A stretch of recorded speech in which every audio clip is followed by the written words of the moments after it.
Salomėja pasisiūlė į pagalbą, tai šitas seminaras vyksta šito projekto sudėtyje, bet kalbam ne tik apie metodinę veiklą, bet kalbam apie bendruosius ugdymo planus. Tai aš džiaugiuosi, kad projektas sudarė galimybę, mūsų daug, o dabar bandysim kalbėtis apie bendruosius ugdymo planus, apie jūsų duoną kasdieninę, kaip vyksta.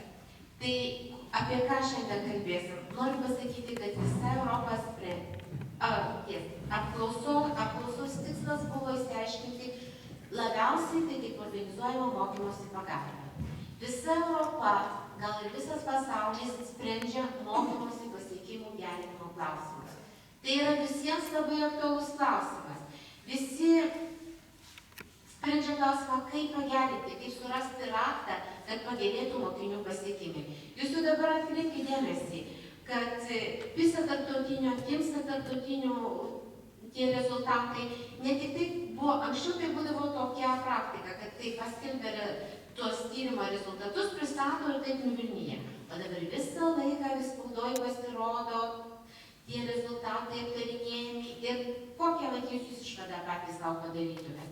Kad išvada tokia, kad jie tikriausiai tie rezultatai mokymosi nėra geri.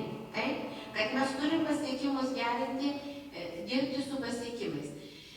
Tai Europos komisija taip pat yra parengusi rekomendacijas, kadangi švietimas kaip ir labiausiai reguliuojamas tos šalies, kurioje mokomi vaikai, tai rekomendacijos yra tokios, mes galime jomis nesinaudoti tomis rekomendacijomis, bet pasiūlyta tarptautinės rekomendacijos, kaip pagerinti gamtos, matematikos ir technologijos mokslų pasiekimus. Truputėlį pristatysiu tada tą visą vadovų apklausą. Išrinkau visų regionų, kurie dalyvauja šiandien seminare, duomenis apie tos savivaldybės įgyvendinamo ugdymo planų nuostatas. Toliau kalbėsim apie mokyklos pagalbos teikimo būdus, kokie jie galimi būti, ką galime padaryti.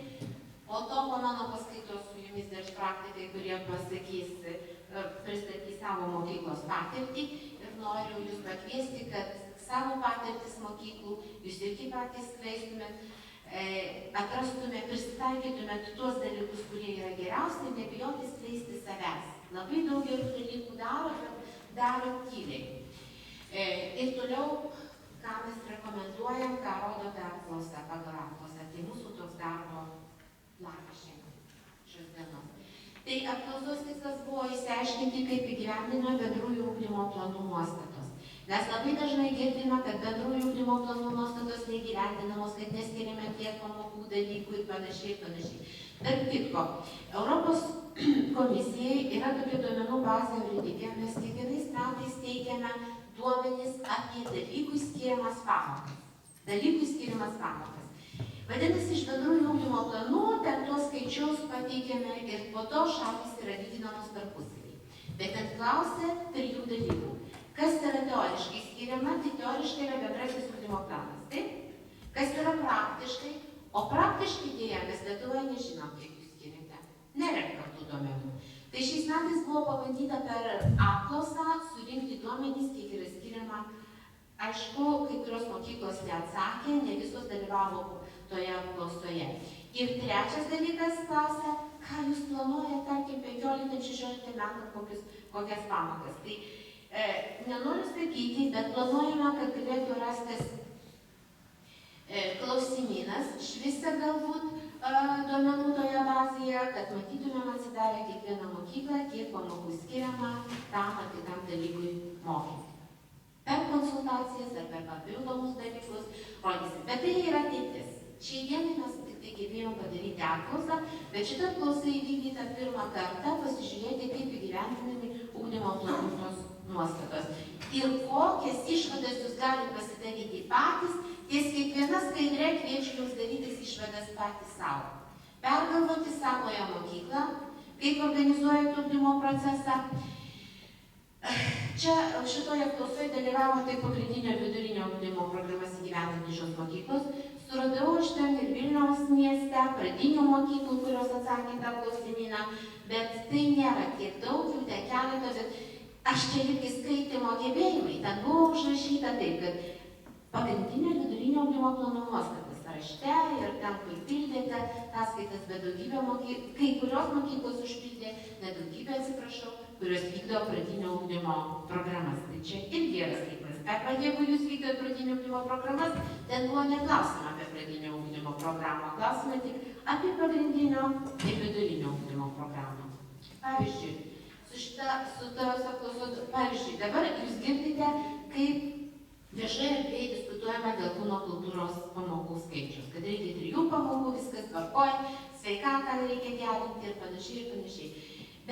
Bet šiais nacionaliniam lygmenį mes negalim pasakyti, ar jūs skiriate 3 pamokas. Taip, yra mokyklų, kur skiriama 3 pamokas. Yra mokyklų, kur dalinama į kūno kultūrą, į grupės ir panašiai. Bet tų duomenų, kad pasakyti, jūsų mokykla daro tą, jūsų mokykla daro tą.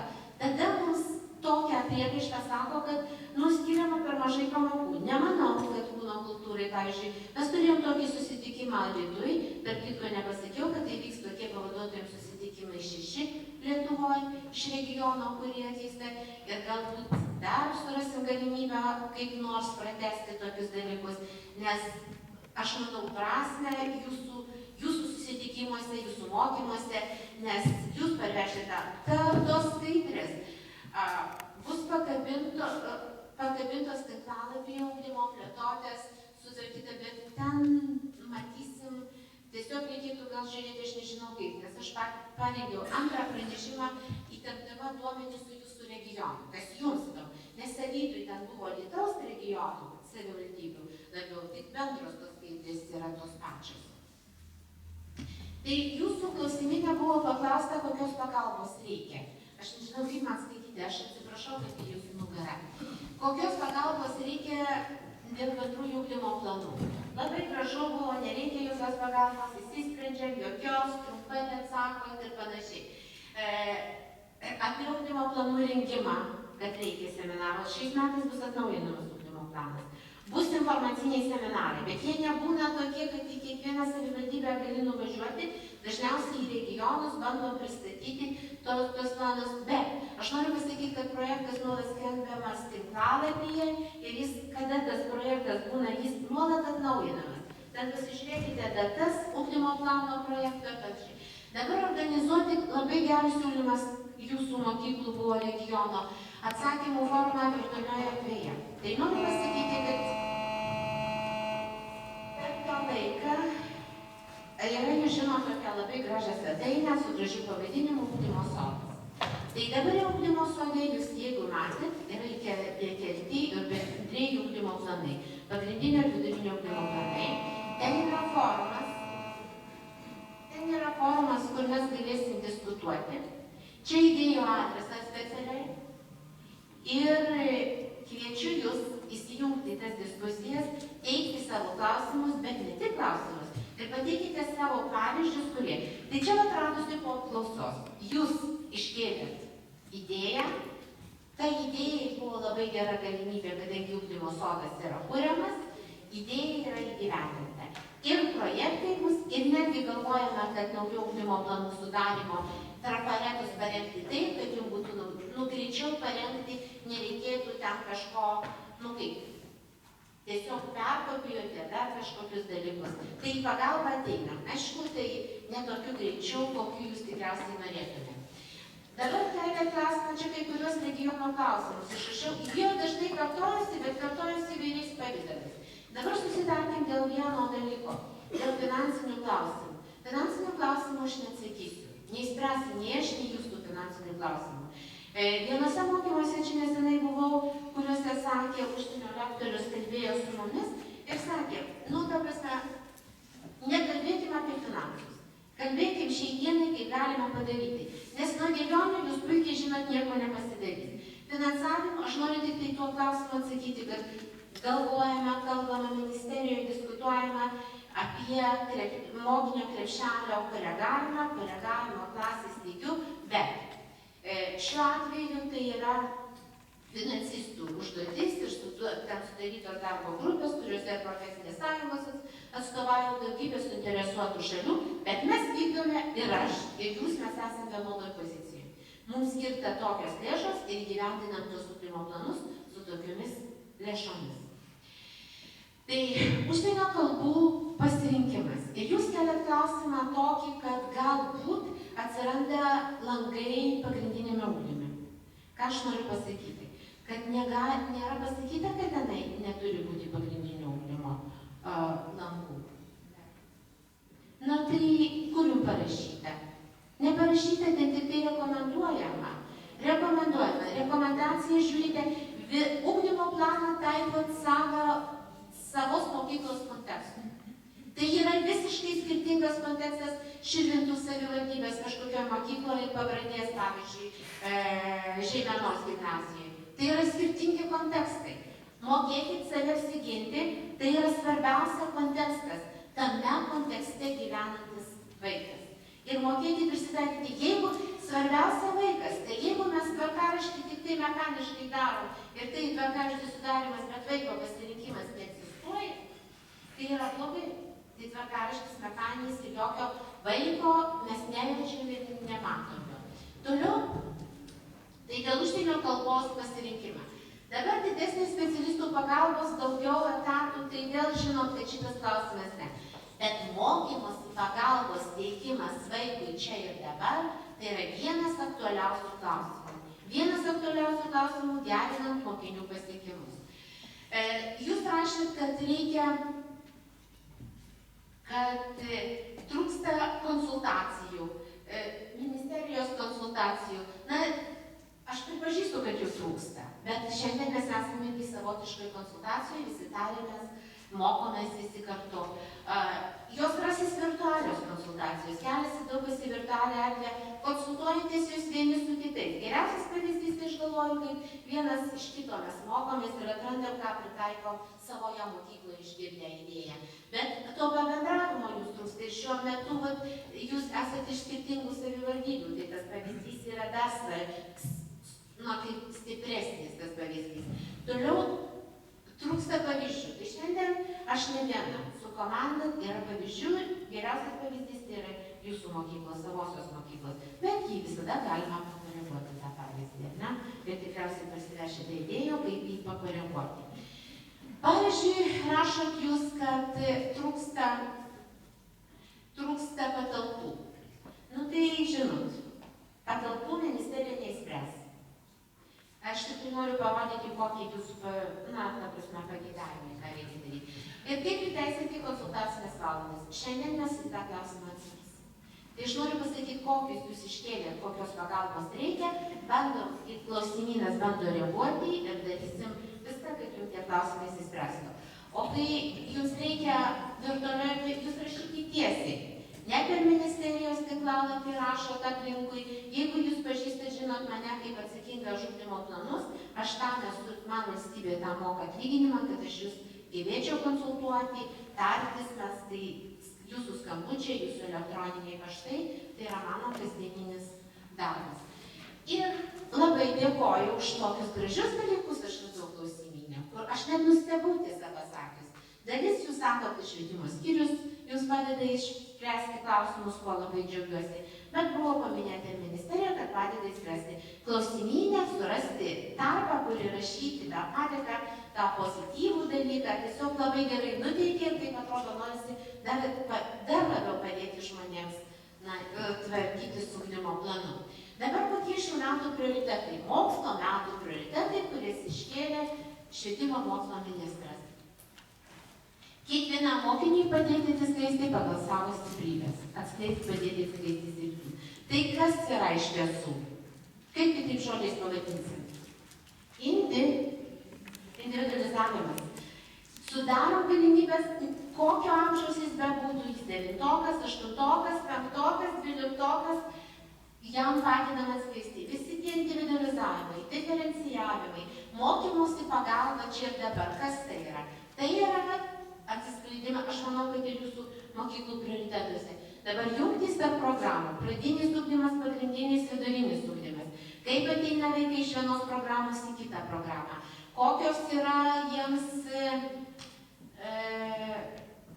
pereinamasis laikotarpis, vadinamas adaptacinis laikotarpis. Žinot, vienas iš adaptacinių laikotarpių klausimų iš vienos mokyklos, tarp kitko čia iš Šilkosios gimnazijos. Penktokai į 5. klasę atėjo iš kažkur ten iš kitų mažesnių mokyklų ir sako, ar mes jau galim pradėti vertinti? Tai aš noriu pasakyti, tas klausimas, ar galim pradėti vertinti, tai ne adaptacija. Padėkit vaikui gyventi mokyklai. Nacionalinės mokyklų vertinimo agentūros tyrimai rodo, kad didžiausios duobės yra 5. ir 9. klasėje. Ką tai rodo? Tada, kai ir 9. klasė, kai tarp pasiekimų nedarbiai vertinime, vaikams pasikeičia aplinka, kontekstas, jūsų mokyklos kontekstas, kaip jūs sulaukiat vaiką, jūs tarp vaikų, dėl vaikų konkuruojate, tai tas vaikas turi jūsų mokykloje atėjęs, kaip aš sakau kartais, aš tą žodį naudoju kaip ir laimėtas vaikas, jis turi jaustis gerai ir jam turi būti suteikiama pagalba, ką valstybė bando padaryti. Pažangos skatinimas. Ta prasme, pažangos skatinimas per formuojamą įvertinimą, kad vaikas darytų pažangą, o nesmulkius. Šiandien aš jums papasakosiu pokalbį, tiesiog labai mane emociškai sudirgino vienos mamos skambutis iš Vilniaus, dėl vienos progimnazijos, dėl mokymosi pagalbos. Aš neįvardinsiu progimnaziją, nors aš matau žmonių iš tos progimnazijos, čia ne pavadinimas esmė. Tiesiog pabandykim patys pagalvoti, ką taip dėl mokymosi pagalbos organizavimo. Toliau vertinimo integralumas kokybė užtikrinti. Visoks vertinimas, vaiko vertinimas, mokytojų darbo vertinimas, įsivertinimas, mokyklos vertinimas, nacionalinės mokyklų vertinimo agentūros darbas. Šitie dalykai. Dabar kas lemia mokinių pasiekimus? Visi mes esam ir ministerijai, ir jūs esat vardan ko? Kad mokiniai pasiektų tam tikrus rezultatus. Rezultatai iškoduoti bendrosiuose programuose. Jūs tas bendrasis programas pritaikot savo kontekstui, kad mokiniai pasiektų tuos rezultatus, kuriuos numatytus. Jūs išmatuojat, juos suskirsto tam tikrais tarpeliais, kad jie pasiektų tuos pasiekimus. Labai svarbu mokymo ir mokymosi procesas. Bet, žinot, kai aš pasižiūrėjau, kaip žiūrim tą tyrimą, mes kartu žiūrėsim tuos rezultatus. Ir matyti kelius. Vieni tą mokymo ir mokymosi procesą didina pamokų skaičių. Tai mokytojas saugesnis, daugiau valandų. Ir mes savo tokią užsidedam pliusą, kad daugiau klasė turi valandų. Bet ar kokybiškos tos valandos? Europa šiandien kalba ir mokslininkai Europos kalba apie efektyvesnį mokymą, apie metodo pritaikymą. Mokymo ir mokymosi proceso efektyvumo klausimas yra svarbesnis negu pamokų skaičius pridėjimas. Tai vat klausimas, ar toliau mokinių mokymosi motyvacija yra labai svarbus klausimas. Didinti motyvaciją. Receptų nėra. Yra receptų mokslininkų, jūs projektuose įvairiausiuose dalyvaujat, pritaikykite tą patirtį, bet man atrodo, asmeniškai motyvacijos klausimas yra toks sudėtingas ir taip sunku jį spręsti, kad čia yra didžioji, kaip sakyčiau, didžioji meistrystė. Dabar prieš tokią auditoriją didelę pati save, kaip savo motyvaciją pagalvoju. Aš labai atrodytų motyvuota mokytis, pavyzdžiui, užsienio kalbą, skaityti straipsnius apie ugdymo procesą, mokslo metų trukmę, kurią turim Lietuvoje pačią trumpiausią, ir apie tos mokymus rezultatus. Atrodo, tos geriausius pavyzdžius labai motyvuota atnešti ugdymo planus, įrašyti, viskas tvarkoj. Na, bet kai kas rūpinasi manimi, tai kad aš turėčiau daugiau judėti, ne tiek darbe sėdėti ir panašiai. Ir aš gavau dovanų tokį čekį į klubą. Dovanų gavau. Žinot, aišku, gerbi žmonės, kurie tas dovanas dovanoja, ir aš pati save analizuoju ir reflektuoju viską į daugiau. Ir aš žinot už tą dovaną čekį, aš nuėjau kelis kartus, žmonės sumokėjo pinigus. Aš biologė, aš paskaitą galiu paskaityti apie įtaką, sporto, visiems galiu pasakyti, ir prieš vaikus kalbėjau kažkada tai, kuriems lengviau. Pati viską suprantu. ir neinu, neturiu jėgų. Ir kaip sako, labai svarbus socialinis, ekonominis, kultūrinis kontekstas. Tai aš juokauju, aš turiu ir sportbačius, aš turiu ir sportinę aprangą, aš turiu laiko po darbo nueiti, išpirktai savaitgaliais buvo dažėlis. Ir aš negaliu nueiti. Tai yra mano motyvacija. Saugusio žmogaus motyvacija. Ne, aš geriau pasižiūrėti, skaitysiu apie ugdymo planus kitoje šalyje, bet nenueisiu pasportuoti. Taigi laisvo nuo darbo laiku. Tai aš galvoju, motyvacija tai yra didžioji paslaptis. Galim teoriškai sakyti, vidinė, išorinė motyvacija, kaip surasti. Tai aš dabar savo tą pavyzdį nešiojuosi, aš galvoju, į Alytų, kai vykom, tai man reikėjo prie to klubo, tai aš tos klubo net šonu pasitraukiu, kad mane ten turėjo paimti automobilis, nuo to net šonu pasitraukiu, kad, nu, va, aš jaučiu sąžinės balsą, bet jėgų nueiti į to klubo neturiu. Tai čia jums įdomu, nu, motyvacija. Socialinis kontekstas, tai aš truputį pristačiau. Žinau mokyklos direktorių, kuris padarė mokinių apklausą, su kiekvienu vaiku susitiko ir įsitikino, ar vaikas turi darbo vietą namuose. Šiandien Lietuvoje vaikas atvažiuoja 6 ar 5 pamokom, pavyzdžiui, kaimo teritorijoje į mokyklą, pabūna ir vėl grąžinamas į tokią pačią aplinką, kontekstą, kuris neturi stalo. Mes sako, paruoškit namų darbus. Beskaitydama, nesportuodama, beskaitydama, suradau tokį pavyzdį Švedijos. Turtinga valstybė, kuri grantą mokyklai skiria mokiniams padėti ruošti namų darbus. Vadinasi, pagal tą kontekstą, socialinį, ekonominį kontekstą, jam namuose nėra kam padėti. Mes užduodam namų darbus į orą. Nėra kam padėti, tai kokius mes pasiekimus pasieksim. Tai ką aš noriu paskatinu jūs, yra pažangos fondo konkursas, rasis ir daugiau struktūrinių konkursų. Visos dienos mokykla ypatingai atsižvelgiant į savo kontekstą. Toliau mokymosi pagalba. Kai kas labai dažnai sako, kad tai yra tas pats, kas prailginta grupė kažkada sovietiniais laikais. Čia žiūrint į salę, mūsų daug buvo gyveno tarp 20 amžiuje ir prailgintas dienos grupės turėjo. Ne visai tas, kas visos dienos mokykla. Jeigu mes tik žiūrėsim tokiu požiūriu, kad tai yra prailginta dienos grupė, tai yra vienas aspektas, bet jie žiūrėsim, kad į pagalbą vaikui ir kad vaikas pabūtų kitokiose sąlygose negu grįžtų į namus, o situacija Lietuvoje labai skirtinga. Mokyklos labai skirtingos. Toliau labai yra svarbu mokyklos valdymas, vertinimas, atskaitomybė. Žinot, aš žinau daug mokyklų, kurių nacionalinės mokyklų vertinimo agentūrai vertinimo, tai sakau, kur jūs ataskaita. Ugdymo planą daro, situacijos ne. Aš sako, direktorius turi.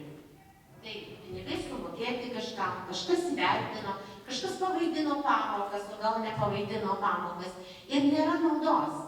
Tai kaip pasiekti kitaip tokius dalykus? Tai šitoje vietoje atsakomybė paskatinti, dirbti su tą medžiagą, tai yra jūsų. Kalbant apie socialinį ekonominį kontekstą, aišku, tų derlius obuolių tikriausiai baigėme skinti. Čia bandžiau surasti nuotraukas tokio Lietuvoje rajonuotos obuolių veislės kaip auksas. Labai gražus obuoliai, tikriausiai auga kiekvieno mūsų sode. Bet jų išvaizda yra visų skirtinga, nes jie labai svarbus dirvožemis, priežiūra. Pagaliau šiais metais, kaip tie sodai žydėjo, kokie buvo vienur nukando žiedo šaltis ir panašiai. Ką aš noriu pasakyti, tai obeliai labai svarbus kontekstas, kuriame jį auga. Ir vaikui yra be galo svarbus kontekstas. Ir kiekvienas mes tą auksą nusiskinam tokį, kiek mes jį įdėjom, kiek mes pastangų įdėjom, kiek mes jį prižiūrėjom ir panašiai. Kontekstas, dar kartą grįžtu, ugdymo planas jūsų mokyklos kontekstui. Planas ne katrosios giminės, bet planas pritaikytas jūsų mokyklai. Ką vienoj mokyklai galima padaryti, rekomenduojama, galbūt sakysi, čia nesąmonė, ugdymo plane ir nedarykit, bet mokėkit tą pagrysti. Dabar bendrųjų ugdymo planų už vienas tikslų, kad padėti kiekvienam vaikui. Jeigu jūs atkreipėt, kad šitas tikslas yra jau keleri metai iš eilės, taip? Padėti kiekvienam vaikui pasiekti aukštesnius mokymosi rezultatus pagal išgales. Jūs turite specialių poreikių vaikų turinčių. Tas vaikas nepasieks tokių rezultatų. bet mes padedam jam pasiekti tuos rezultatus. Vaikas gavo kontroliniam, tarkim, dvejetą ir rašo jam kelintą dvejetą iš eilės ir panašiai, tai kokia čia pagalba, mokyklos suteikė pagalbą, laukia trimestro ir įvardina, kokie blogi ten rezultatai ir panašiai. Tai dabar grįžtam prie Europos komisijos rekomendacijų. Jums rekomendacijos įdėtos atlankuose, lietuviškai išverstos. Tarp kitko šitos rekomendacijos yra paskelbtos ugdymo sode prie 15-mečių tyrimas. Yra tokia skiltis, kaip 15-mečių tyrimas, kur kalbamas apie naują 2015 metais visoje organizuojamą tyrimą. Išvesta yra programa, pateikta užduočių pavyzdžių. Tai čia kai kurios dėl matematikos. Formuojamasis ir diagnostinis vertinimas. Tinkamai naudojimas mokykloje vertinimo formos. Ir būtent teikiamas grįžtamąjį ryšį, ko vaikas nemoka ir panašiai. Tai šiandien iš mamos to pokalbio jinai sako, elektroniniam dienyne užpildyta taip, kad išmokti ledynus. Ledynai. Namų darbas ledynai. Tai, žinot, galiu aš slidinėti važiuoti tuos ledynus. Ką, sako, aš noriu vaikui padėti, ką man padėti? Sako, pasakykit, ponia, ką man padėti? Tai sako, ar jūs kalbėjote su mokykla? Pirmiausia, kalbėkit neįspręs ministerija. Ir su jie daugybė paaiškėjo, kalbant su jie daugiau dalykų. Tai sako, jeigu būtų užrašyta, ir taip aš paskui ją paklausiu, sako, gal jinai švietimėtė, ne? Sako, jeigu būtų užrašyta, kokią užduotį vaikas turi išmokti. Švardinti ledynus, dar kažką, visokių užduočių gali būti. Bet jūs pasitikrinkite, kaip mokytojai, čia priklauso nuo uždavinio formulavimo pamokoje, kai formuoja uždavinį ir koks ateina rezultatas. Ledynai. Tai dabar aš noriu pasakyti kitą pavyzdį dėl mokymosi konsultacijų. Kai aš pasakau šitą pavyzdį, tai visi pirma žiūri į mano galvą, todėl kad apie kirpyklą pasakysiu pavyzdį. Vieną savaitgalį Vilniuje nuėjau ne į tokį jau prabangų paprastą saloną į kirpyklą. Ir tos mamos jaunos, ir jos pradeda aiškinti, kaip jų vaikai gauna dvejetus. Dvejetus ir sako, 3 dvejetai iš eilės, parašyta man elektroniniam dienyne, padėkite lietuvių kalbą mokytis. Padėkite lietuvių kalbos, ar kažkaip tai panašiai. Ir jinai sako, ką man padėti? Kur man kreiptis? Sako, jūs man pasakykit, kur man kreiptis. Tai sakau, pirmiausiai mokykla, tai su jumis mokykla nekalba.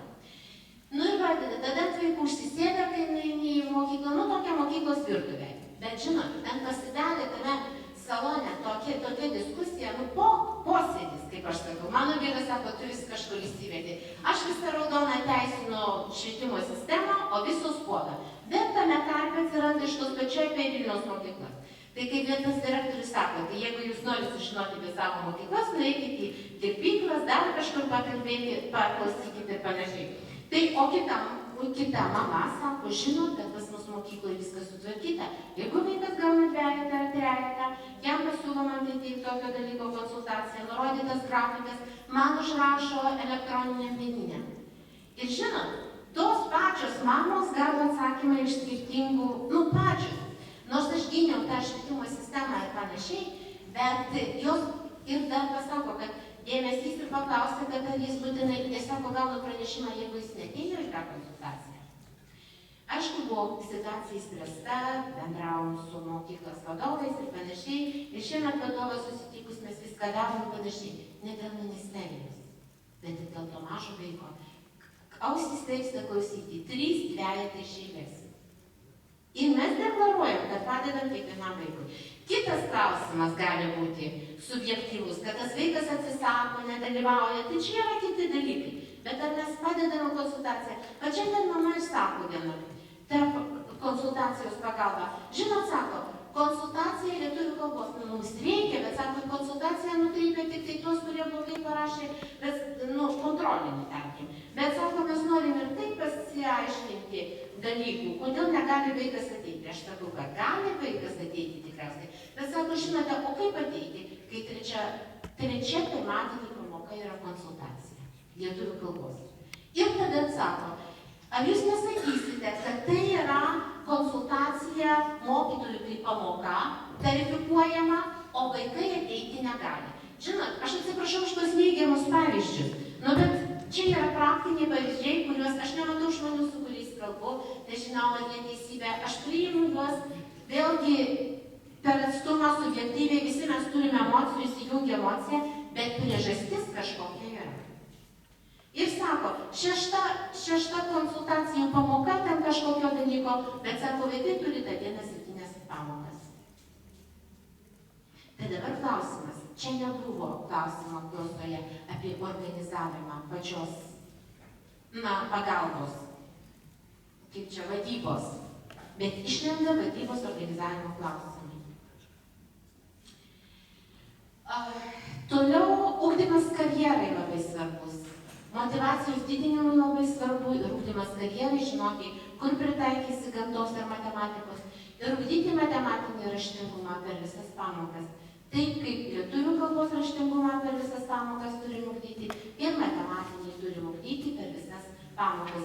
Jeigu biologijos mokytojas ar chemijos mokytojas duoda užduotis, kas tai yra, kur chemijos, pavyzdžiui, skaičiavimai, visi uždaviniai, kas tai yra? Tai yra matematinis raštingumas, tai turi turėti matematinio raštingumo pagrindus vaikai. Toliau yra tikslinės, į ką jūs kreipiuosi ir sakau. Geriausia strategija yra jūsų mokyklos. Jūs geriausiai pažįstate vaikus. Ne kažkoks vienas ant Lietuvos pavyzdys, ne kažkokia viena strategija, o strategija jūsų mokyklai. Konkreti pritaikyta jūsų mokyklai. Dabar apklausoje dalyvavo apie 970 mokyklų, kurios vykdo pagrindinį vidurinį ugdymą. Ne visos mokyklos dalyvavo, kai kas ten pavėlavo, jau užpildyti ir panašiai. Kokia situacija Lietuvoje, kur randasi mokyklos? Tai mokyklų didžiausia dalis 48% yra kaimo vietovėje ir 28% yra didžiuosiuose didmiesčiuose. Keliuose didmiesčiuose. Tai mes galim sakyti, kad mūsų švietimo didžioji dalis yra kur? Kaimiškose regionuose. Dabar kokiomis kalbomis įteisintas mokymas, tai matot, didžioji dalis yra įteisinta lietuvių kalba, yra tautinių mažumų ir yra kalbės mokyklos. Ir žinot, bendrieji planai turi atliepti ir tai mokyklai tuos nuostatas. Dabar mokinių skaičius klasėse. Tai, kurie užpildė, žiūrėkit koks paveikslas. Aš įrašiau, kad čia yra... Ką aš čia blogai parašiau. Čia 14 turėjo būti 05 mėnuo. Aš įrašiau iš inercijos. Dabar jau skaičiai yra kitokie. Tai pirmose, ketvirtose klasėse yra apie 78 tūkstančių. Čia skaičiai tiek. Toliau yra 5-8 98 tūkstančiai, 9-10 žiūrėkite, 55. Šitie buvo pavasarį, jau dabar tas skaičius yra kitoks, tai pasikeitęs. Tai mūsų laukia, va čia mes turim labai daug, dar 5-8 klasėse, bet šitie vaikai ateis ir 20 tūkstančių vaikų bus mažiau 5-8 klasėse. Ką tai sako? Kad mes laiko turėsim skirti daugiau kiekvienam vaikui. Čia aš išminu. Čia įdomų klausimą. Anketose buvo paklaustas klausimas. Šitas klausimas yra iš visos, jeigu jūsų mokykla dalyvavo visos tarptautiniam tyrime, reikėjo vadovam užpildyti anketas. Ir ten buvo klausimas. Per susirinkimus aptariu akademinius mokyklos tikslus. Buvo toks klausimas. Lietuvoje didžioji dalis mokosi vaikų, kur vadovai aptarė 3-4 kartus per metus. Nuo karto per mėnesį iki karto per savaitę aptarė apie, sakykime, 30%. Vaikų mokosi tose mokyklose, kur aptarė. Bet mes labai žavime Suomiją. Suomijoje šitas skaičius, kur nuo karto per mėnesį iki karto per savaitę 50% mokyklų. Pusė mokyklų kalba nuo karto per savaitę iki karto per mėnesį. Tai dažnai, nežinau, ar mes nemokam atsakyti, ar mes taip, vyksta pas mus. Dabar Klausimyne tokį patį klausimą pateikiau, reiškia klausimynas buvo po 2 metų, ten buvo 12 metų viskas tyrimas, čia buvo 14 metų, ta prasme klausimyną, buvo klausimas, mokyklos vadovai pagalbą teikė, klausimus aptarė. Pažiūrėkit, kaip pasikeitė. Nu, čia reikia tikriausiai Paulo pono kokius ponus, bet iki skirtingos auditorijose viskas ne taip ryškiai matosi. Apie 50% aptarė 3-4 kartus per metus. Praktiškai yra tas pats. Po 2 metų yra tas pats. Klausimai kaip, tai jūs teikiat mokymosi pagalbą, jūs dirbat su klasių vadovais, su metodinėm grupėm iškeliat mokymosi pagalbą. Tai aš manau, kad aptarėt jūs dažniau, tiesiog tai užpildot aptarėt.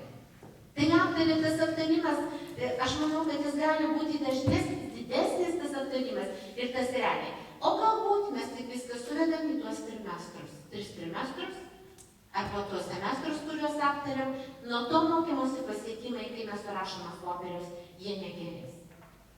Tai va čia klausimas, ir po šito yra, kaip mokyklų vadovai sprendžia, planuoja spręsti mokymosi pasiekimus, kaip tie pasiekimai stebimi, analizuojami, po pirmo kontrolinio, ar laukiant jūs trimestro prirašoma trejetai ir tas niekas nesikeičia. Kokie susitarimai mokykloje dėl mokymosi pasiekimų gerinimui? Ir ar į mokinių pasiekimų gerinimą įtraukiami ir mokinių tėvai, mokiniai ir mokinių tėvai. Aš jums pavyzdį ką tik su mama pokalbį turėjau ir aš jaučiu, kad aktyvūs tėvai, kurie nori prisidėti prie mokinių pasiekimų gerinimo, su jais nekalbama, jie neįtraukiami.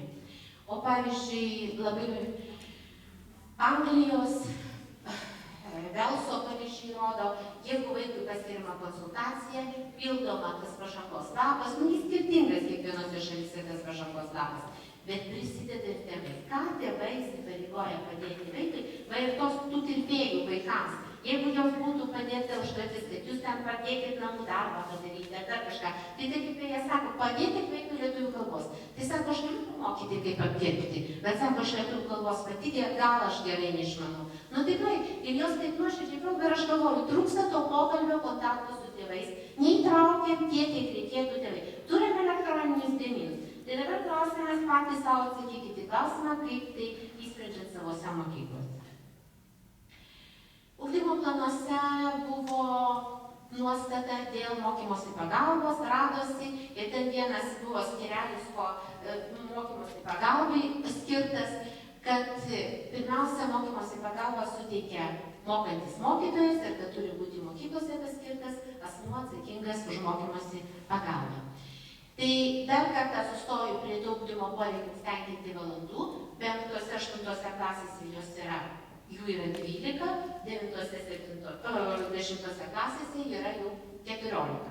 Ką mes jas skiriame? Mokymosi pagalbai teikti, galim skirti dalykų modeliams, pasirinkamiesiams dalykams, galim skirti dalykams, panašiai. Bet klasai formaliai vienai klasai yra 3 valandos. Ir kaip mes turim kelias paralelės klases, vadinasi, mes turime tų pamokų daugiau. Tada, kaip mes jas išskirstom tas pamokas?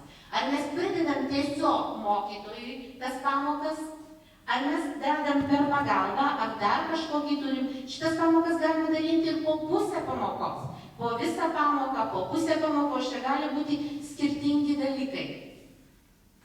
Ir sprendimus priimate dėl... Čia reikia su 2 aparatais dirbti tai. Pasiekimus gerinti konsultą, kaip jūs įskirstysit šitas pamokas, turi būti mokykloje susitarta, netgi gali būti priimti sprendimai metodinėse grupėse, tarpasi, galite jūs visokių ten mechanizmų turėti. Jūs kalbėjote dabar apie metodinės grupės. Klausimas metodinėse grupėse, toliau mokykloje pačioj. Ir yra numatytos ten tokie žodžiai ilgalaikės, trumpalaikės konsultacijos. Kad visiems būtų aišku, jūs klausėte apie ilgalaikės ir trumpalaikės konsultacijas. Trukmę nusistato mokykla. Priima sprendimą dėl jos trukmės pati mokykla. Ką tai reiškia? Pavyzdžiui, gal jūs priima tokį sprendimą, kad po pirmųjų kontrolinių arba ten net kurie turi vaikai nepatenkinimus kontrolinio pažymus, būtinai turi ateiti į 2 valandų ar 3 valandų 3 pamokų konsultaciją. Gal tai tiek užtenka? Vaikas ateina, kuo konsultacija skiriasi nuo dalyko pamokos. Tuo, kad vaikas ateina su klausimu, mes skatinam vaiką klausti, aiškintis tai, kas nežinoma. Jeigu pamoka, tai mes mokom, diferencijuojam, aišku, individualizuojam, bet tai vis tiek jau užduoda toną mokytojais. Čia vaikas ateina aiškintis čia ir dabar.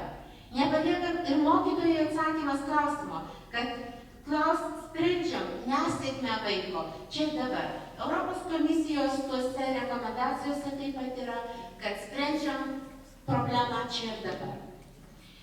Ir konsultacija, pavyzdžiui, ilgalaikė konsultacija gali būti mėnesio, trimestro, pavyzdžiui, gali būti eigoje. Bet tai tas pats, kas papildoma pamoka vaikui bus ilgalaikė konsultacija. Ar prasmę matom toje ilgalaikėje konsultacijoje ir trumpalaikėje, čia niekas negali pasakyti. Ir niekas negali pasakyti, kokios trukmės. Reiškia, trukmę nusistato pati mokykla. Dabar buvo paklausta apklausoj, kas atsakingas yra už mokinių pasiekimų gerinimą. Tai didžioji dalis, mėly pavaduotojai, pareigų tenka jums, kaip iš apklausos aš supratau, didžioji dalis, bet yra ir tas atsakingas metodinės grupės būrelio pirmininkas, kitas ir 14% asmuo nepaskirtas. Galbūt tai tiesiogiai nesakau, kad tai blogai, kadangi ugdymo planas prašė, kad šiais metais būtų paskirtas sustiprinti dalykai. Ir kitas nurodė 14%, kad kitas. Tai pasižiūrėjau tose apklausose, ten jūs nurodėt, kas yra tas kitas. Tai kitas štai kaip pasidalino. Skirtingose mokyklose gal atrasite ir savo pavyzdžių, kas yra atsakingas. Viena iš regione Šalčininkų regione buvo atsakinga klasės auklėtoja. Gali būti, kad ir klasės auklėtoja gali, bet kaip sueina tie visi dalykai pas pavaduotoją, kaip valdo tą. Gali būti tik tai už dalį koncentro atsakingas, na tarkim, už 5-6 klases, ar už 5-8 klases, gali būti ir socialiniai pedagogai, ir mokyklos, tarp kitko, Alytaus regione radau mokyklos direktorių vieną atsakingą už mokymosi pasiekimus ir šitam regione Vilniaus, tik vieną. Direktorių visur yra, kaip matėt, pavaduotojai atsakingi. Dabar kas teikia pagalbą, mokymosi pagalbą mokiniams, ką rodo tyrimas. Tai didžiausia pagalba 35% mokytojas mokantis pamokoje. Tai viskas ir teisinga, galbūt net galėtų didesnis tas skaičius būti. Mokantis mokytojas po pamokų 29%. Kas tai yra? Tai yra konsultacijos, tai gali būti paklausimas, tarp kitko.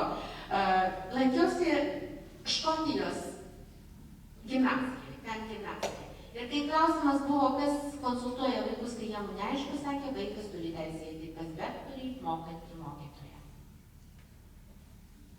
Ir tai yra, jis tas mokytojas dirba po pamokų ar ne po pamokų, bet mes neskirstom pas ką, nes vaikui tas mokantis mokytojas kartais stiliai netitinka, dar kažkokie dalykai ir jis turi teisę eiti pas bet kurį mokantį mokytoją.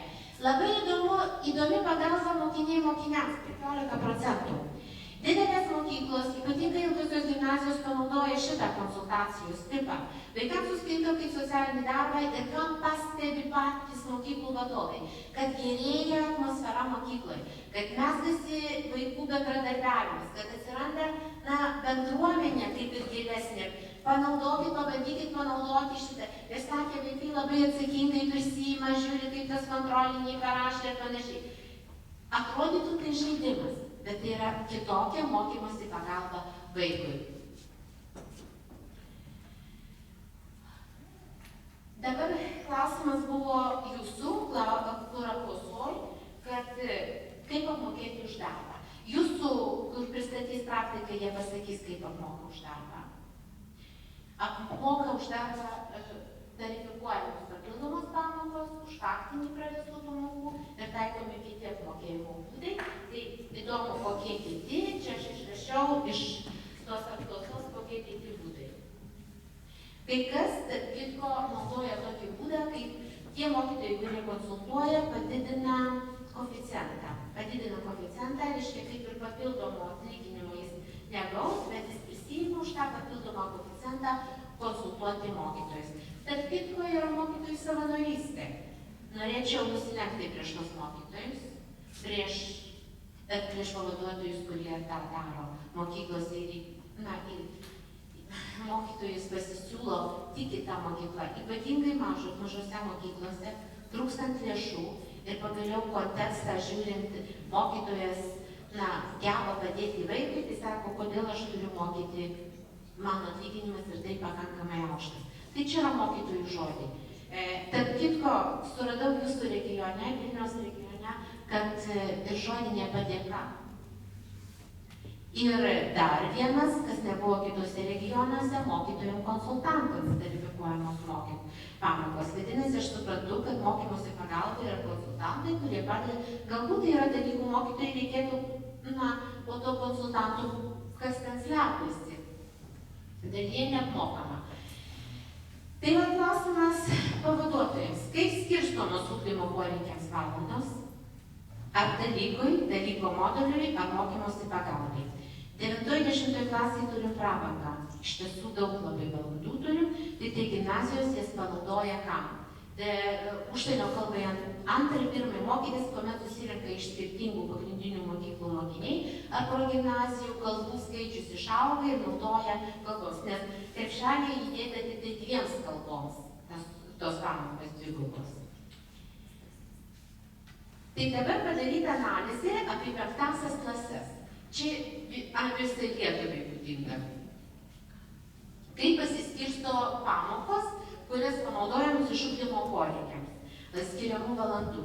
Tai matot, 5-okams yra skiriama daugiausiai konsultacijų, čia kita, tai ten labai sunku iššifruoti, kita kartais konsultacija užrašoma prie kitą.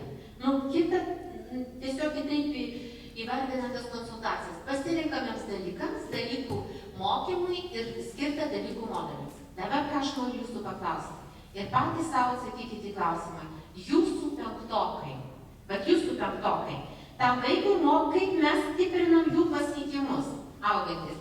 Ar mes skiriame papildomą pamoką, pridedam matematiką ir lietuvių kalbai? Ar mes sudarom galimybės konsultacijom mokytis? Ar dalyko modulį skiriame? Aš galvočiau, kad čia aš labai džiaugiuosi, kad Lietuvoje šitas stulpelis yra aukštesnis. Vis tiek mes atsižvelgiam į vaiką, vaiko pagalbą, bet skirta pamokų dalykų mokymui irgi pakankamai daug. Krūvis vaikui 5-okui. Kodėl? Ar tikrai reikia tą 5 pamoką? Aš įtariu, kad skirtant papildomų pamokų dalykų mokymui gali rastis antroji užsienio kalba. Antroji užsienio kalba, jeigu pradedam nuo 5 klasės, jūs ugdymo planuose turit 5 klasės pamokų skaičius minimalus, yra 26, kampas 28.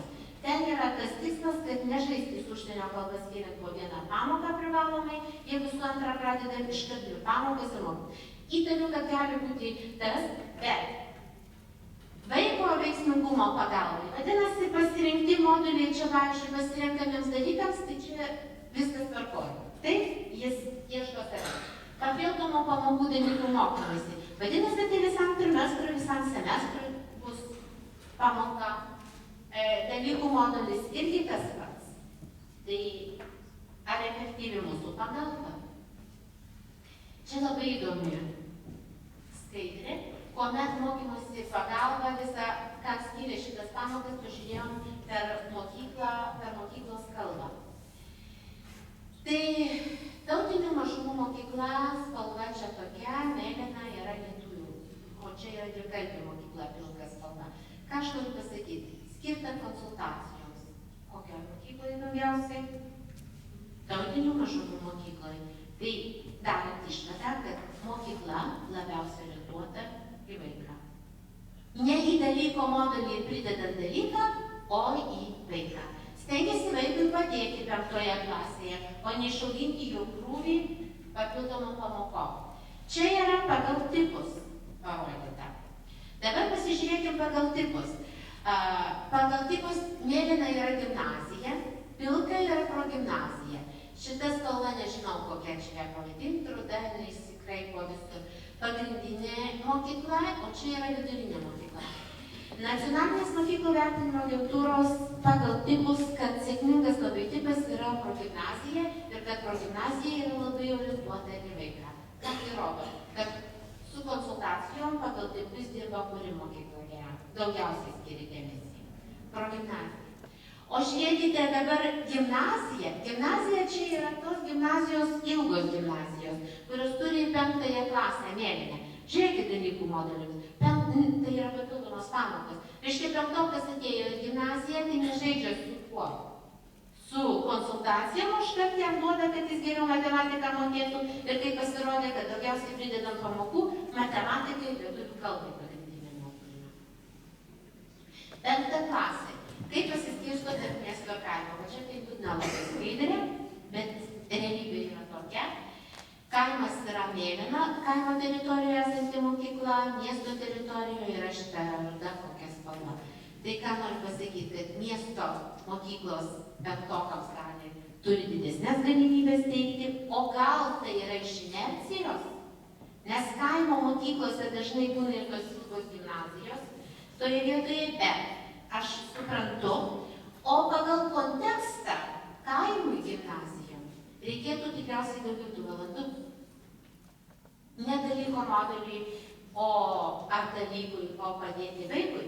Tai tada noriu pasakyti, dabar prie tų pamokų skirstymo jums kaip pavaduotojams tokį patį pasakyti. Ką aš turėjau atsakyti jaunam žmogui? Manęs, mano dukra klausė, jos draugė yra iš draugės mama mokytoja, matematikė vienoje Vilniaus mokykloje. Sako, ten mano dukra atėjo, sako, mama, tu man paaiškink, kaip yra duodamos mokytojams papildomos pamokos. Nu, tai aš sakau, jau kas dabar įvyko, tai jinai sako, va, ta draugė, tarim, pasakė, ir sako, žinai, ką mama sako jinai, kad pamokos skirstomos pagal draugystę. Kadangi pavaduotojai turi ten aną draugę, tai jie atiduodamos pamokos, o mamai jos neduoda. Aš sakau, kad taip nėra, ir jinai man pradeda iškreipus aiškinti, kad taip yra, kad taip sakė draugė, sakau, tu ją netikėk, ta draugė, aš tikiu, kad yra kitaip, tu mama vis tiek naiviai galvoji ir panašiai. Tai yra kaip anekdotinė, ne anekdotinė situacija, bet čia yra kaip ir korupcija.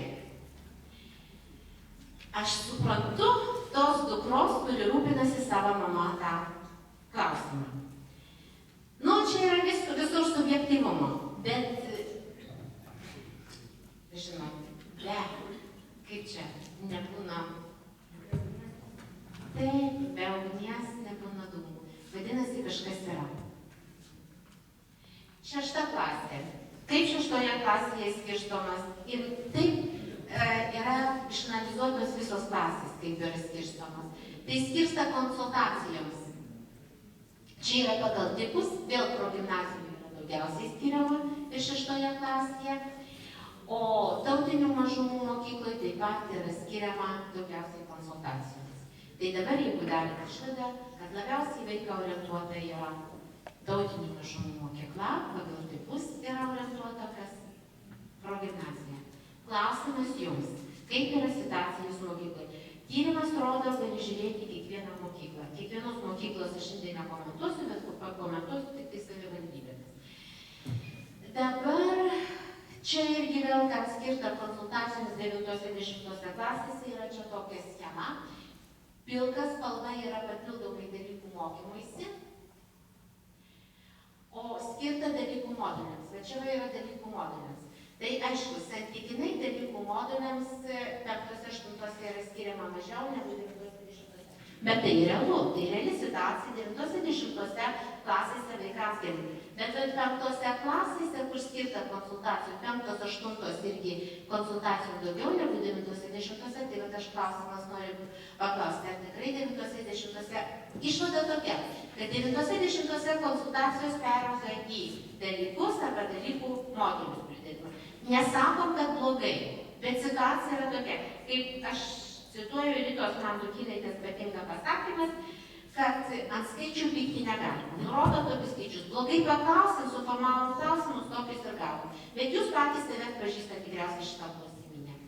Dabar kaip pasiskirsto voratikliniai diagramai, jūs pasižiūrėkite vėlgi tarp 5-8 klasės.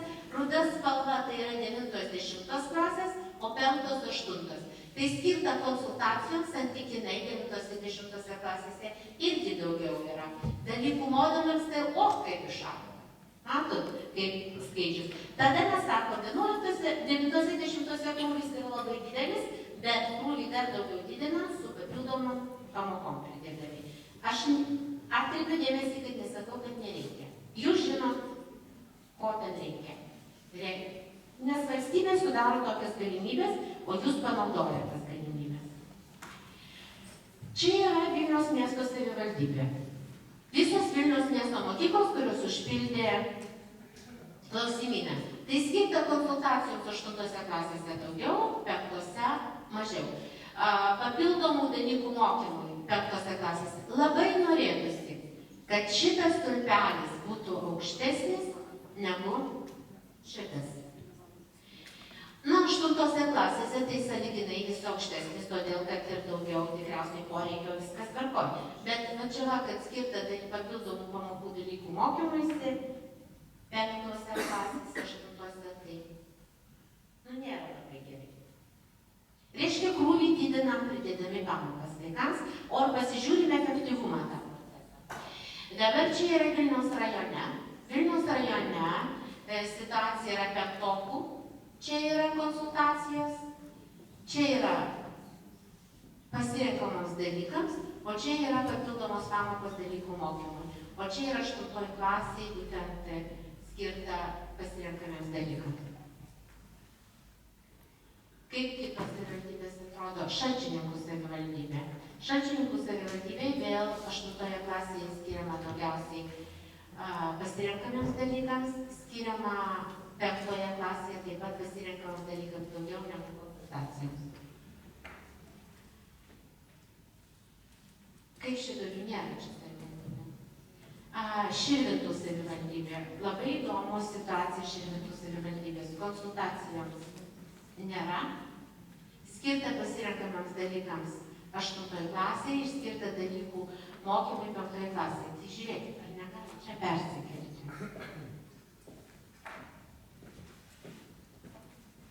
Švenčionių savivaldybėje, čia yra iš Švenčionių savivaldybės, skirta konsultacijom. Taip, bet žiūrėkit, papildomų pamokų dalykų mokymui 5 klasėje neskiriamas. Kiek jau tų pamokų yra, tai panaudoja konsultacijom.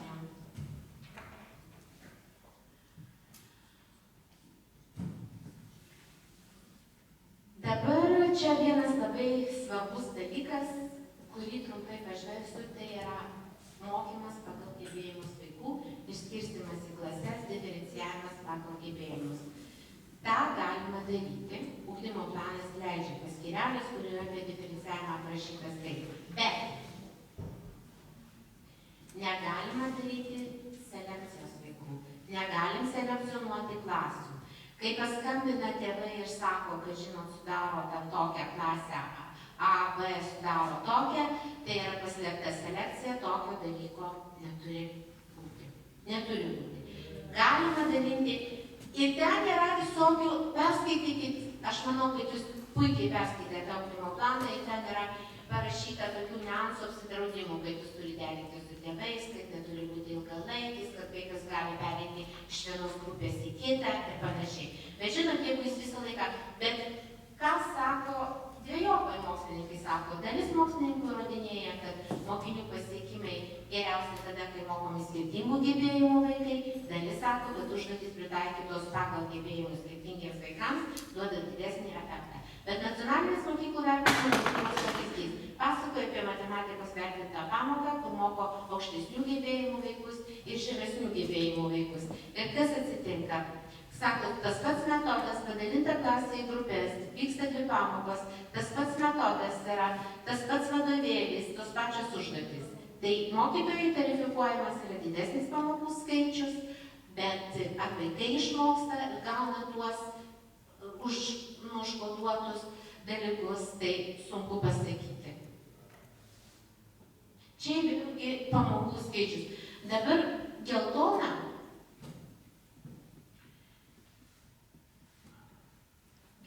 Dabar skirimas lietuvių kalbos mokymui. Čia yra papildomų pamokų, kurios papildomos pamokos yra paskiriama, kaip priskiriama papildoma pamoka ir kaip yra skirstoma.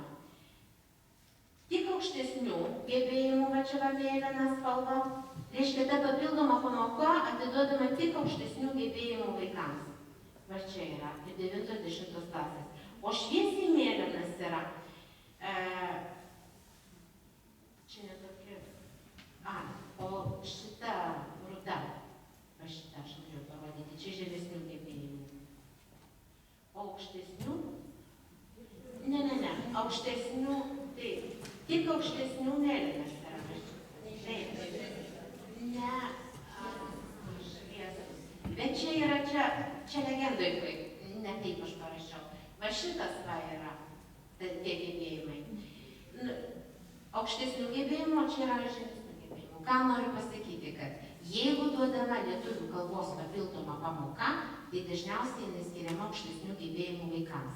O kai paprašo papildomos pamokos, nebūtinai, taip, bet tas mažesnis, bet šitas, kuris yra stulpelis, rodo, kad su žemesniais gebėjimais tokių pamokų skiriama mažiau.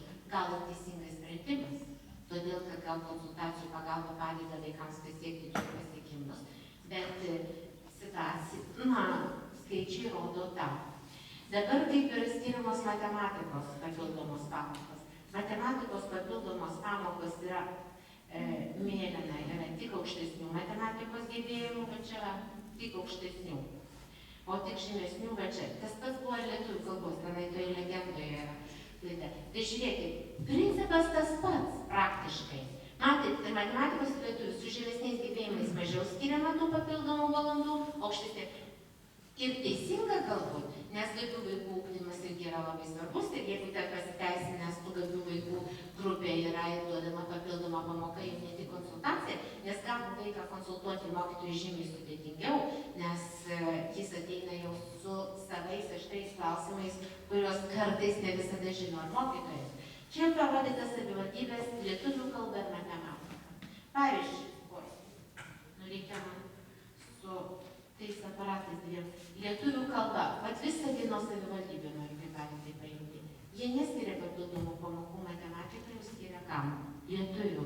Tai yra rusakalbė savivaldybė, kur lietuvių kalba yra labai svarbu. Reiškia, čia galim pasakyti, kad pagal kontekstą pritaiko vaikams pagal kontekstą. Dabar Vilniaus miesto savivaldybė. Vilniaus miesto savivaldybė tai lietuvių kalbai skiria mažiau pamokų negu matematikai, pavyzdžiui. Tai dėl lietuvių kalbos papildomų pamokų tai pasiskirsto klasių koncentruose, kai pasiskirsto pamokos tarp 5-6 klasės, 7-8 klasės ir 9-10 klasės. Matematikai, lietuvių kalbai 5-6 duodama daugiau valandų, čia jau ant Lietuvos visos šitą skaidrė, ne ant kažkurios tai savivaldybės. 7 daugiau, labiausiai išaugo, 9-10. Realiai čia nereikėjo ir klausti, kadangi. Tai dabar man klausimas toks, kai klausia manęs, kiek lietuvių kalbai pamokų 9-10 klasiai, teoriškai yra 9. Kiek matematikai, teoriškai yra 6. O realiai, kaip kur vidutiniškai taip, ir paskaičiavom, kad praktiškai beveik 10 lietuvių kalbos pamokų mūsų vaikai turi 9-10 klasėse ir turi 6,7-8 matematikos. Vidutiniškai. Tai blogas paskaičiavimas, kad vienoje mokykloje gali būti ta pamoka, ne. Bet realiai tada, kuriuos mes turim, tarkim, visą duomenis ir panašiai, mes rodom neteisingai. Mes turim daugiau pamokų, negu skiriamas ugdymo planas minimalus. Taip? Bet mes galim turėti daugiau pamokų. Tada klausimas mokymo efektyvumas. Reiškia, valstybė teoriškai sumažinsi su tokiu skaičiumi, patikrintas skaičius, bet kaip realybė rodo, mes turime tuos skaičius didesnius. Tai kai aš rodžiau vieną iš pirmųjų skaičių mokymosi efektyvumas klausimas, ar pasiekimus gerina pridėtas skaičius, ar teisingai pakonsultuotas vaikas, ar pasiekimus gerina tiesiog vaiko gabumai. Čia tarp štai skaidrė, kuri labai parodo, kaip pasidalina matematikos ir lietuvių pamokos. Čia yra pagrindinė ugdyme, 5-10 klasės. Dabar tam duodama papildomai, jų galime, tad buvo pasirenkami dalykai, kas yra aktualu. Tai, kaip rodo tyrimas, prie tų dalykų matematikos ir lietuvių kalbos dar yra papildomai skiriama, tai yra užsienio kalbai. Čia vėlgi sprendimas, vaikai gal pageidauja, tai pasirenkamas dalykas ir panašiai. Mes sakom, kad stiprinam gamtos mokslus ir apskritai girdėjo tą STEM visą judėjimą. Pasižiūrėkite biologiją, chemiją, fizikai, kiek. Čia ant Lietuvos šitas skaidrė pagal visus Lietuvos duomenis. Atsiprašau, lietuvistų čia juokiasi, kad aš blogai sakau ant Lietuvos, bet man labai patinka tas žodis ant Lietuvos. Čia, jo, atrodo, kad padengiau ten Lietuvoje, tai ir neaišku Lietuvoje. Dabar išrašiau regionas Vilniaus miesto, ką labai aptikau Vilniaus mieste, Vilniaus mokyklose, dažniausiai skiriama šokiui papildomą pamoką, ko labai džiaugiuosi, pasirinkamam dalykui, labai džiaugiuosi. O čia žiūrėkit, vėlgi tą patį rodė, ten schema rodė, užsienio kalbos eina rečiausiai skiriama. Nu jau žinokit, kur surandi fizikos papildomą pamoką, tai o dar vienoj mokykloje, Vilniaus regione, čia ne Vilniaus mieste, suradau žmogaus saugai papildomą pamoką ir skiriama. Tai yra sprendimas. Čia mokyklos negalima sakyti, aš sakau, šventas dalykas žodis yra kontekstas. Bet jeigu mes stiprinam gamtos mokslus, populiarinam gamtos mokslus, lietuvių matematika viskas tvarkoja, jūs kaip pavaduotojai žinot. Paslėptas mūsų turinys, kuris vadinamas, o paslėptos pamokos, išsiaiškinom, kad lietuvių matematikai skiriama daug. Dabar lituanistai matematikai sako, atnaujinant ugdymo planą reikia papildomų pamokų skirti lietuvių kalbai ir matematikai. Tada sprendimas pinigų tikriausiai lėšų, tai iš kur rasis tų lėšų, aš nežinau, bet tai tada sprendimas koks būtų. Nuimti pamokas nuo ko? Ugdymo poreikiais tenkinti, vieną atiduoti matematiką, vieną lietuviams, o tada jau konsultacijos gyvenimas. Nieko nebereikia. Tai ar iš tiesų tik skiriama tiek ugdymo plane lietuvių kalbai ir matematikai? Mieli pavaduotojai, padėkit man šitoje vietoje, nes toks spaudimas yra didžiulis dėl pamokų skaičiaus didinimo, bet tas spaudimas yra susijęs ir su atlyginimais pas mus. Kaip atrodo mūsų savivaldybės, kurias čia lietuvių kalbai ir matematikai papildomos pamokos skiriamos. Jūs surandat savoje savivaldybę, pavyzdžiui, Vilniaus mieste. Matematikai skiriama mažiau negu lietuvių kalbai. O pavyzdžiui, Šalčininkų savivaldybėje pakankamai lietuvių kalbai, neskiriama daugiau negu numatyta. O Širvintų pasižiūrėkit savivaldybė, kaip įdomiai. Čia yra lietuvių kalba, o čia yra matematika. Matot, koks atotrūkis yra. Bet galbūt ten aktualu dėl lietuvių kalbos jo regione daug geresnė. O čia labai įdomi skaidrė. Kai matematikam parodžiau skaidrę, tai žiūrėkit, lietuvių kalbos egzaminas buvo privaloma. Po 2 metų bus šitas skaidrė kitoks. Po 2 metų. Taip, kadangi į kriterijus įmamas, kas matematikos egzaminas turime panašiai. Lietuvių kalbai. Ar mes lietuvių kalbą laikom su tokiu pačiu pamokų skaičiu? Vėl dalyko efektyvumo. Matom, kokia matematika susitraukusi 11-12. Jeigu pagrindinėme ugdyme laikosi kaip panašiai lietuvių kalba ir matematika, taip? Tai viduriniame ugdyme paveikslas pasikeičia. Todėl, kad pridedam kam pamokų ir mes į atestatų priedus rašom neteisingas valandas. Taip, pritarėt, kad neteisingas valandas?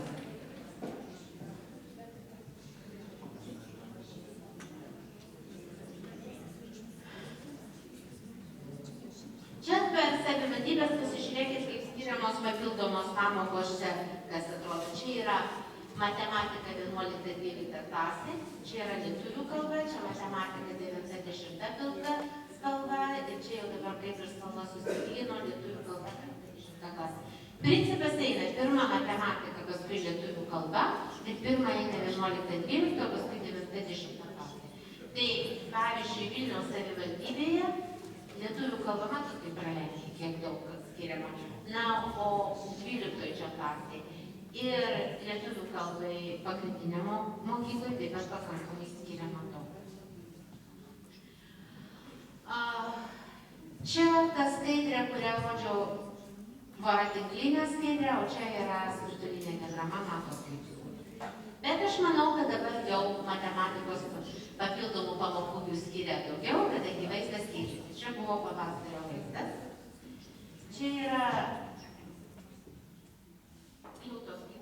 vėl matematika, vaizdas susidarė. Tai kokias mes išvadas galime daryti? Viena yra išvada, kad kai sako, kad neįgyvendinamas ugdymo planas, tai aš sakau, tyrimas rodo, apklausa, kad ugdymo plano nuostatos yra įgyvendinamos.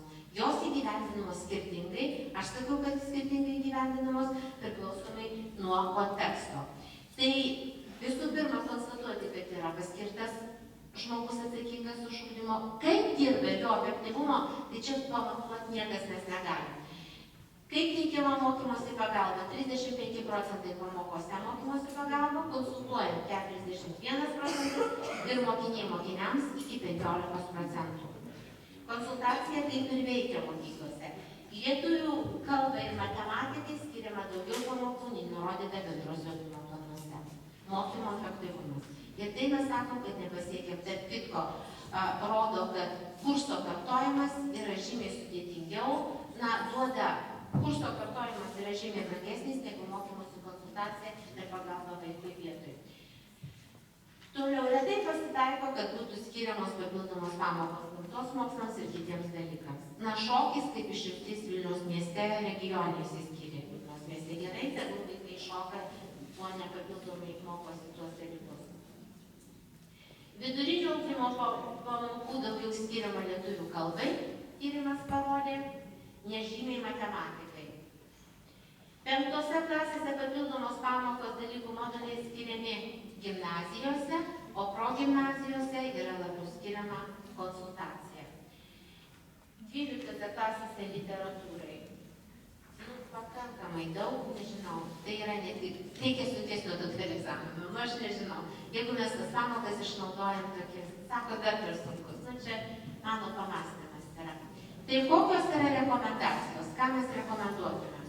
Rekomenduojame tai, kad kiekviena mokykla turėtų taikyti trumpalaikės ir ilgalaikės priemonės, nesakau konsultacijas. Turit jūs būti susitarę, kokios ten tos priemonės yra efektyviausios, jūs pamatėte tyrimą, ką rodo tyrimas. Tas efektyviausias priemonės žinote jūs, niekas kitas tų priemonių geriausiai nežino. Proceso efektyvinimas yra šventas dalykas. Ir šitoje vietoje pavaduotojams tenka labai svarbus vaidmuo. Ar papildoma pamoka ir geresnis atlyginimas mokytojui, ar geresnis rezultatas per mažesnį pamokų skaičių. Nepavargę vaikai ir nepervargęs mokytojas. Giliau individualizuoti ir diferencijuoti ugdymo procesą. Pažinimas vaiko yra didesnis. Toliau papildomų pamokų ir konsultacijų skirimo strategija. Aš tokį pavyzdį savo patirties. Jūs galite pasakoti šimtus tų pavyzdžių, kaip yra skiriama ir kokia yra tvarka mokyklose. Bet žinot, vienos mokyklos Valdegera pavyzdį, sakė, buvo paskirta konsultacija, vaikai pradėjo, kadangi buvo daug tų blogai besimokančių tą dalyką, sako, po kurio laiko atėjo mokytoja ir sako, niekas konsultacijos nelanko, man tų valandų nereikia, tai yra ir tokių pavyzdžių, kai įsitaisom tas spragas ir tik tai toliau.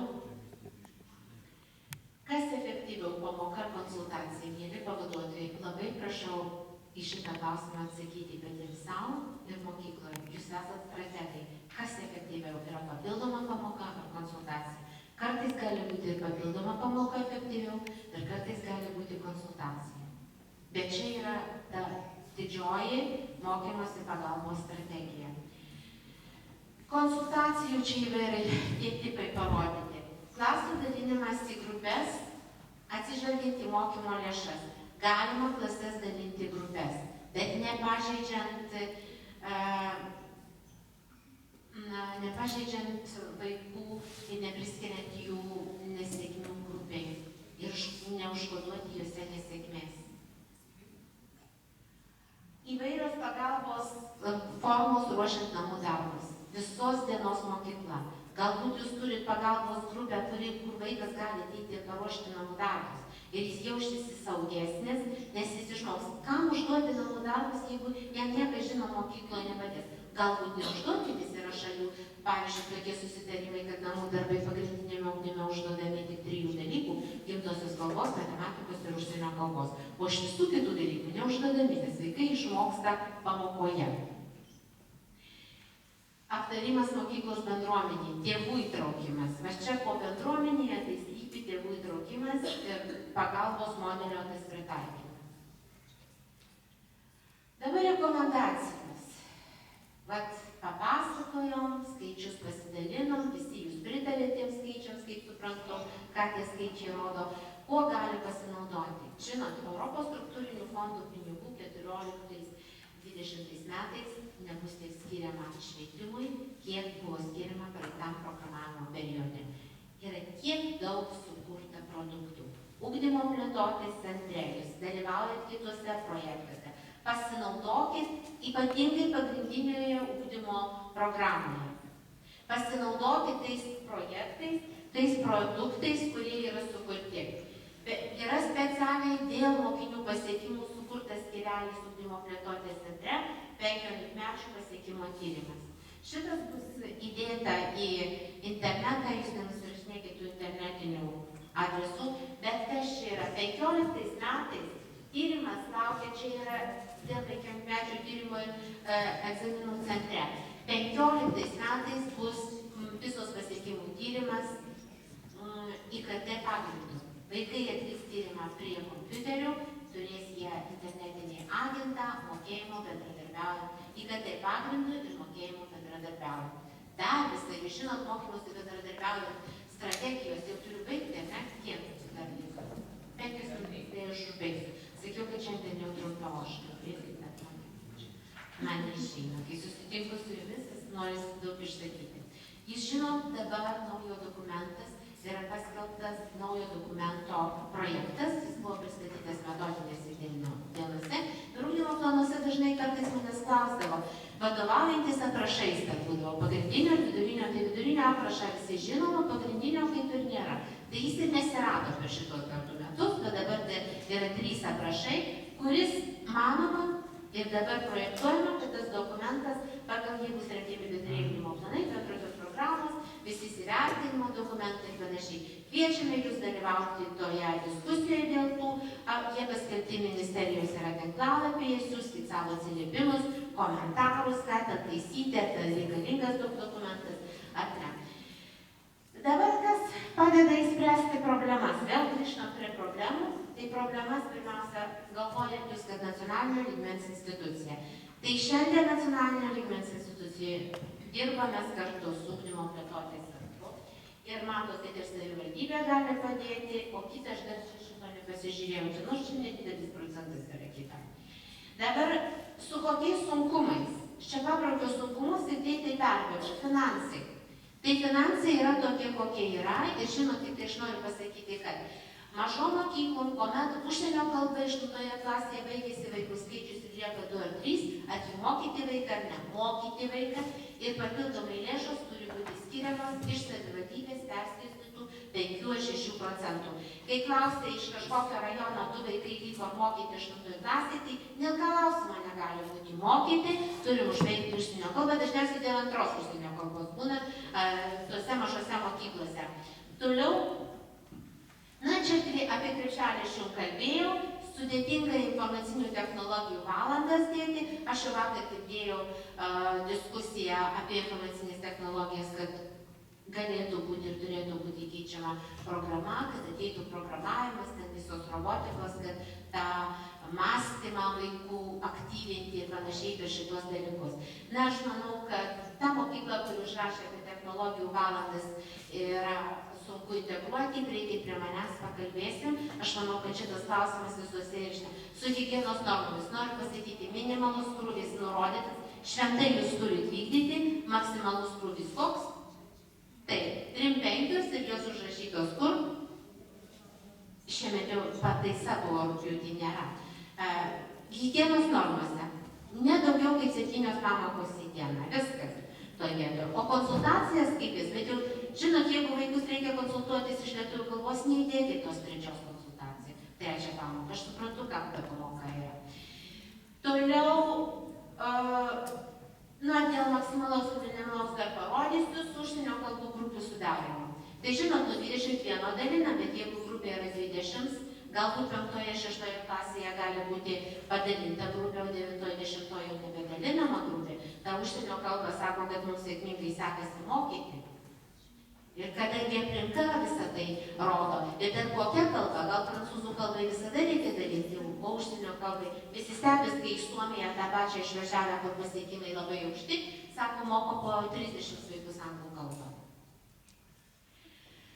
Toliau patenkinti mokinių poreikius su vienu komplektu. Tai sudėtinga, bet šitoje vietoje, jeigu priimtas sprendimas, kad tokia mokykla turi būti ir mokykla yra, turim stengtis, kaip tą padaryti.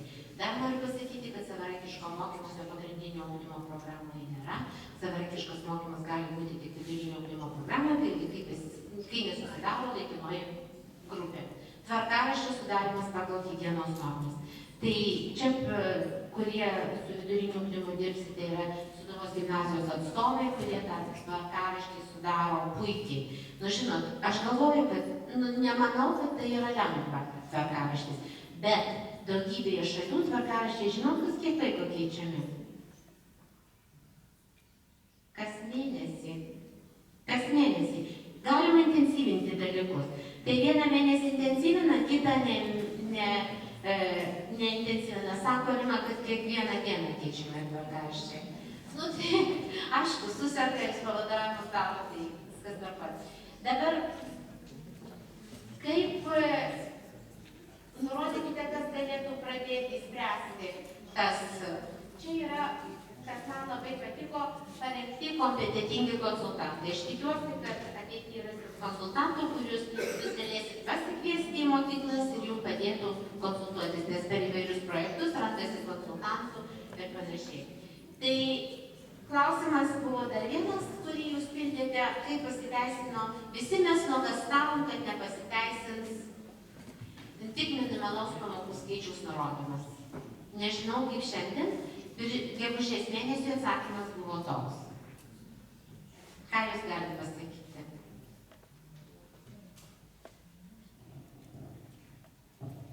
Tai aš labai daug parodžiau informacijos, tą tyrimą pristačiau. Ačiū už tai, kad pridėte anketas, rezultatai yra tokie. Išvadas daro visi. Taip, ir aš darau išvadas, ir jūs darote išvadas.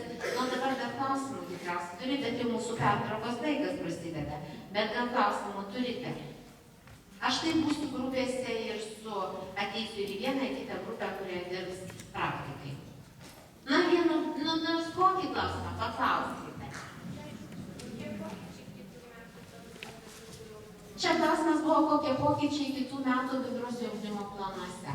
Tai noriu pasakyti, kad prioritetas išliks tikrai mokymosi pagalbos teikimas, čia ir dabar, nelaukimas trimestro semestrui ir bent aš galvoju, kai jau pildysit anketas kituose tyrimuose, vadovai neužpildys, kad apie mokymos pasiekimas, kuomet mokyklos sutverta teks pasiekimams pasiekti, kalbam tik 3-4 kartus per metus. Aš suprantu, kad ūkiniai reikalai yra irgi gyvenime nieko, bet tiesiog kartais gal mes galvojam per sudėtingus dalykus, o paprasti dalykai apie tą mokymosi pagalbą. Dabar, jeigu vidurinio ugdymo aprašo neliks tokio kaip tokio, pagrindinio randasi, kuriame nenurodyti pamokų skaičiai, tai liks dokumentas pagrindinis ugdymo planai, kuriais reikės remtis,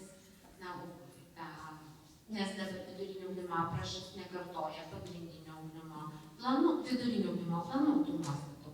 Bet jeigu apraše, kaip matė, dabar nėra nei maksimalaus skaičius, nei minimalaus, nei dalykų, tik sritys yra. Tai tada ugdymo planas pasakys, kokius dalykus mokyti. Čia tokie dalykai. Kada projektas numatomas? Prašau? Kada ugdymo plano projektas numatomas atkeliauti? Sausio mėnesį. Šiandien aš sakau, kad taip yra.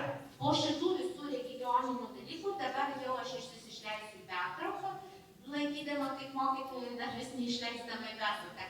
Jūsų aplankose yra lapai, kuriuos aš prašysiu grąžinti po pliusą, kas stipru ugdymo planuose, gerai kitaip pasakius, ir kas yra blogai, plius ir minus parašyti. Tiesiog girdami kavą pagalvosite, ar nėra